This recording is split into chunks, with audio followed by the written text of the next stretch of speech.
historia de Rabbi Shimon. Y por ello vamos a revisar un poco. En primer lugar, debemos recordar la temporada en la cual él vivió. Él vivió en la temporada de los Tanaim. ¿Quiénes eran los Tanaim? Los Tanaim eran sabios del pueblo de Israel, que tenían un nivel tan alto que no solamente la Torah escrita, sino que la Torah oral la tenían de memoria toda la tradición en su interior, y la vida de ellos era de completa santidad, de cuidado con sus palabras, de cuidado con sus acciones. Cada paso que ellos daban, cada movimiento, cada conversación, toda la vida que ellos llevaban era según la halajá, según la ley de la Torah. Y a esta generación que se cuenta desde el segundo templo y después del segundo templo, después de la destrucción, una temporada posterior, a toda esa temporada la llamamos la temporada de los Tanaim.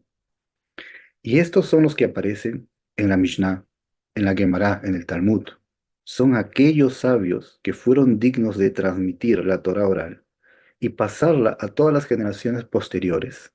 Y son ellos los que también tuvieron el mérito de venir a colocar por escrito en la Mishnah la tradición oral, junto con la Gemara después, y es lo que tenemos hoy en día. Lo que poseemos es gracias a la temporada de los Tanaim. Uno de los Tanaim muy famosos fue Rabbi Akiva. Ya es muy conocida su historia. Rabbi Akiva, cuando fue un gran sabio de Torah, fue digno de transmitir sus enseñanzas a 24.000 discípulos. Y estos llegaron a ser grandes sabios en Torah. Ahora, cuenta la tradición que a pesar que eran grandes en Torah, no se respetaron mutuamente. Y vino como castigo una plaga que fue matando a todos estos grandes sabios, y al final murieron en la plaga. Rabbi Akiva ya era anciano.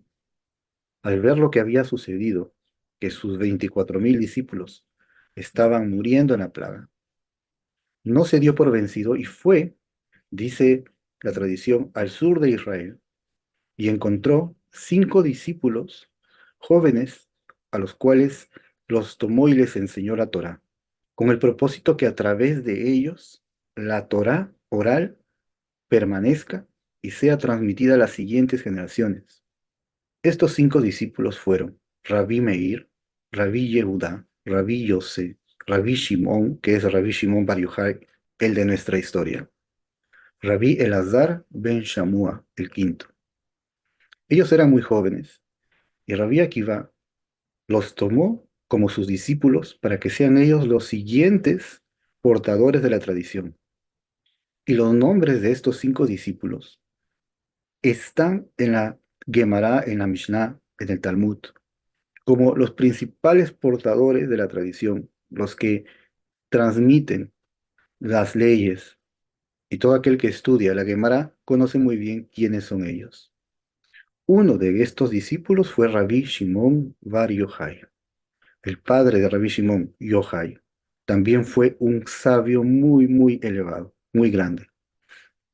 Por tanto, Rabí Shimón nace en un hogar de Torah, en un ambiente de verdadera santidad, aprende la Torah desde sus comienzos, la Torah escrita, la Torah oral, las leyes, las alajot, las reglas de la transmisión oral. Cuando Rabbi Akiva inicia su estudio con ellos, él también avanza y aprende mucho más de él, todas las reglas de la Torah. Entonces vemos que lo primero que Rabbi Shimon aprende de Torah no fue niveles altos espirituales, sino que él comenzó como todos aprendiendo lo fundamental, la Torah escrita, la Torah oral junto con las alajot, las mishnayot. Fue en primer lugar un sabio de la Torah revelada, de la Torah que todos tenemos obligación de estudiar y de practicar. Y la vida de Rabbi Shimon, como Taná en su época, era una vida de constante práctica y cumplimiento de cada una de las alajot. En primer lugar, la alajá. En primer lugar, la Torah revelada. Pero conforme pasó el tiempo y Rabbi Shimon ya estaba preparado, ingresó al conocimiento del área más profunda de la Torá, más elevada de la Torá, que conocemos como la Kabbalah. Pero la Kabbalah no fue el primer shiur, la primera lección que él tomó cuando inició sus estudios. No puede ser. La persona no puede iniciar con la Kabbalah su estudio de Torah. La Kabbalah es un nivel mucho más alto. Antes de ello, Rabbi Shimon aprendió las Mishnayot, las Arajot, la Torah revelada. Ese es el orden correcto. Adicionalmente al estudio, era una época en la cual el ambiente, el entorno, era de mucho mayor recato, santidad, cuidado en el comportamiento. No es como en el presente, que es posible que alguno lea un libro de Torah y después desee ver una película para distraerse. Ellos eran personas con un total compromiso de la Torah, los Tanaim. Y eso nosotros debemos aprender y reflexionar. Estimado Sadik, Sadiká, si tú quieres andar en los caminos de la Torah, lo primero no es ir y buscar Kabbalah, lo primero es aprender las alajot correctamente. Que sepas muy bien qué verajá debes decir antes de consumir, que sepas que cuando bendices lo tienes que hacer con kavaná, no bendecir en menos de un segundo y comer apresuradamente. Ese no es el camino. No solo Rabbi Shimon, sino todos los de su época siempre iniciaron el estudio de la Torá en su orden correcto. Así tú y yo estamos obligados a saber exactamente lo que debemos hacer en Shabbat, de lo que debemos cuidarnos en Shabbat y de muchas otras reglas que aún falta conocer, profundizar de la Torá, antes de ingresar a los temas de Kabbalah, del cual todavía la persona no está preparada. Por ello te invito a reflexionar y a iniciar tus estudios en el orden correcto. Rabbi Shimon inició sus estudios con uno de los más grandes sabios de aquella época, Rabbi Akiva. Y Rabbi Akiva conocía todos los niveles de la Torá, desde el más simple hasta el más elevado. Rabbi Shimon creció y creció en conocimiento hasta que llegó el día en que iba a ser nombrado rabino. Pero este nombramiento no es el nombramiento del presente, no es como hoy en día se nombran a los rabinos. En aquella época todavía existía el Sanedrín. El Sanedrín básicamente debía estar en la zona donde el templo se encuentra. A un costado había un lugar específico para el Sanedrín. Después de la destrucción del templo, el Sanedrín todavía continuaba en funciones, solamente que no podía dar penas de muerte. Ya no tenía la facultad de hacerlo, pero sí tenía la facultad de dictaminar otras leyes. El Sanedrín continuó hasta mucho después de la destrucción del templo y cesó en Tiberia muchos años después de Rabbi Shimon Bar Yochai. Rabbi Shimon Bar Yochai vivió aproximadamente 60 años después de la destrucción del templo. Por tanto, en aquella época todavía existía el Sanedrín. Y cuando nombraban en esa época a un rabí, lo nombraban con la facultad de dictaminar leyes que solo se pueden dictaminar con el Sanedrín. Era otro tipo, era otro nivel de nombramiento rabínico. Y llegó el día en que Rabí Akiva estaba listo a nombrarlo de esa manera. A esto se le llama la semijá. Esta semijá no es como la de hoy. Esta semijá tenía una autoridad superior, la autoridad que solo el Sanedrín podía transmitir de generación en generación. Hoy en día, los rabinos reciben la autoridad tan solo si están preparados de dictaminar leyes generales para la vida judía. Este nivel volverá cuando el Mashiach venga, aparezca en el mundo.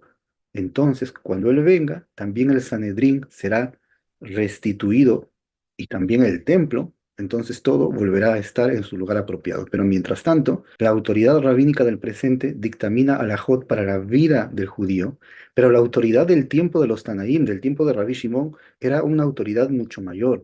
Y llegó el día en que Rabbi Shimon iba a ser nombrado rabí en esa categoría.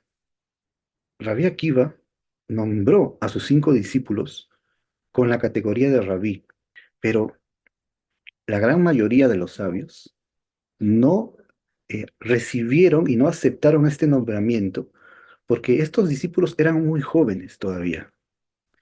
Cuando los demás sabios de esa generación recibieron el nombramiento de estos 5 discípulos, había otro sabio, mucho más anciano, y este sabio se llamó Rabí Yehudá ben Baba, y él nombró Rabí de nuevo a los 5 discípulos de Rabí Akiva, pero en unas circunstancias muy, muy complicadas y muy dramáticas. Pero antes de contarte exactamente qué pasó en este nuevo nombramiento, quisiera hacerte recordar que si todavía no te has suscrito a nuestro canal Am Israel, puedes suscribirte en este momento, allí abajo, dar clic en la parte que dice suscribirse. Es muy sencillo. Y también tenemos otros canales, como el canal Somos No Ágidas y el canal Torah y Judaísmo y Sabiduría Judía, en el cual también estamos transmitiendo enseñanzas muy importantes de Torah. Volviendo a la historia, Rabí Yehudá ben Baba era un sabio ya muy anciano y muy honrado y muy respetado. Pero en aquella época los romanos habían decretado que no se den nombramientos de rabí de aquí en adelante. Aquel que daba nombramientos tenía pena de muerte, y aquel que recibía el nombramiento también debía ser matado por los romanos. Y ellos estaban atentos a ver dónde podría darse estos nombramientos para impedirlo o para ejecutarlos. Pero Rabí Yehudá ben Baba, sabiendo este peligro, llevó a los discípulos a un lugar lejos de la ciudad, para que la ciudad no sea castigada por culpa de ellos, en un lugar apartado. Y allí estaba listo a darles la semija, el nombramiento de rabí. En ese momento, cuando ya les había dado el nombramiento, los romanos pudieron verlos desde lejos y entender que estaban haciendo el nombramiento prohibido por ellos. Y fueron los romanos listos a atraparlos. Y Rabí Yehudá, junto con los 5 discípulos, los vieron de lejos a los romanos que se acercaban. Entonces, Rabí Yehudá ben Baba les dijo a sus discípulos: huyan, corran, salven sus vidas. Y los discípulos le dijeron: Rabí, ¿qué será de ti? Y él les dijo: no se preocupen por mí, yo me voy a tumbar en el piso y me quedaré como un inerte, como una piedra. Aparentemente él haría como si ya estuviera muerto, y de esa manera podría salvarse, pero los 5 discípulos jóvenes podían correr y salvar sus vidas. Lamentablemente los romanos, cuando llegaron y vieron a Rabí Yehudá ben Baba, tumbado en el piso, le lanzaron flechas, muchas flechas, hasta estar seguros que estaba muerto. Y así mataron a Rabí Yehudá ben Baba. Así se fue de este mundo uno de los más grandes ancianos y venerables, muy queridos sabios. Él es contado como uno de los 10 mártires. Con esta segunda semijá, el pueblo de Israel reconoció a estos 5 discípulos como los nuevos rabinos de aquella época, con esa categoría y esa autoridad de los Tanaim. Uno de ellos, por supuesto, Rabí Shimon Bar Yochai.